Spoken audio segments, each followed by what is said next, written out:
Hello बच्चों, तो आप प्रश्न को देखते हैं। बिंदु 7,24 की मूल बिंदु से दूरी हमें ज्ञात करनी है। तो दिए गए प्रश्न की मुख्य अवधारणा की बात करें तो बच्चों यहाँ पर हम देखेंगे दो बिंदुओं ए तथा बी जिसके निर्देशांक x1, y1 है। दूसरे बिंदु के निर्देशांक x2, y2 है के बीच की दूरी ज्ञात करने के सूत्र की बात करें तो ए बी बराबर क्या हो जाएगा, तो वर्गमूल x2 माइनस x1 का whole square plus y2 minus y1 का होल स्क्वायर। तो दिए गए प्रश्न को बच्चों इस मुख्य अवधारणा की सहायता से हम हल करेंगे। बच्चों यहाँ पर हमें बिंदु ए के निर्देशांक क्या दे रखे हैं, तो बच्चों देखो यहाँ पर 7,24। बच्चों इसी प्रकार बिंदु बी का निर्देशांक क्या है, तो बच्चों देखो मूल बिंदु, तो मूल बिंदु के निर्देशांक क्या होते हैं, तो 0,0 अर्थात x का निर्देशांक 0 होता है और y का निर्देशांक भी 0 होता है। तो यहाँ पर b के निर्देशांक की बात करें तो 0,0 है। बच्चों यहाँ से हम कह सकते हैं a का निर्देशांक में बच्चों देखो x का मान क्या हो जाएगा, तो 7 और y1 का मान क्या हो जाएगा, तो x1 का मान 7 और y1 का मान 24। इसी प्रकार बच्चों देखो यहाँ पर बिंदु b के लिए हम x निर्देशांक की बात करें तो बच्चों देखो यहाँ से हमें x2 का मान प्राप्त हो जाएगा 0 और y2 का मान हमें प्राप्त हो जाएगा 0।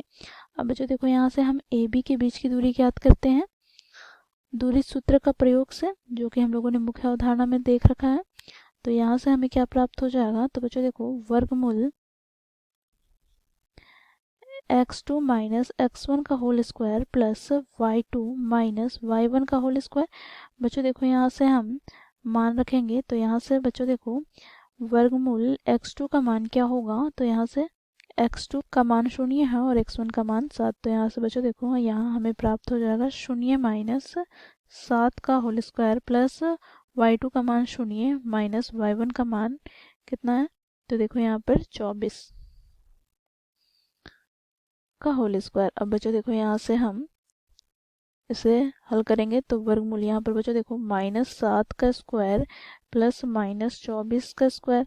तो यहाँ से बच्चों देखो वर्गमूल यहाँ पर -7 का स्क्वायर क्या हो जाएगा, तो प्लस का 49 प्लस यहाँ पर बच्चों देखो -24 का स्क्वायर हमें क्या प्राप्त हो 576। तो यहाँ पर हम लिखेंगे 576। बच्चों देखो यहाँ पर इन दोनों को हम जोड़ देते हैं 576 प्लस 49 तो हमें प्राप्त हो जाएगा 625।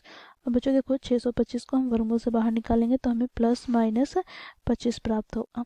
अब बच्चों देखो क्योंकि ए बी क्या है, दूरी है और दूरी कभी ऋणात्मक नहीं होता है, तो यहाँ से हम लिखेंगे ए बी बराबर नहीं होगा -25 के, अर्थात यहाँ से हम कह सकते हैं ए बी बराबर हो जाएगा किसके, 25 के, अर्थात धनात्मक 25 के। तो यहाँ से हमें ए बी का मान क्या प्राप्त हो गया, तो बच्चों देखो यहाँ पर हमें ए बी का मान प्राप्त हो गया 25 इकाई, अर्थात ए से बी के बीच की दूरी हमें 25 इकाई प्राप्त हुई। तो इस प्रकार हमने दिए गए प्रश्न को मुख्य अवधारणा की सहायता से हल किया। आशा करती हूँ आप लोगों को यह प्रश्न समझ में आया होगा। धन्यवाद।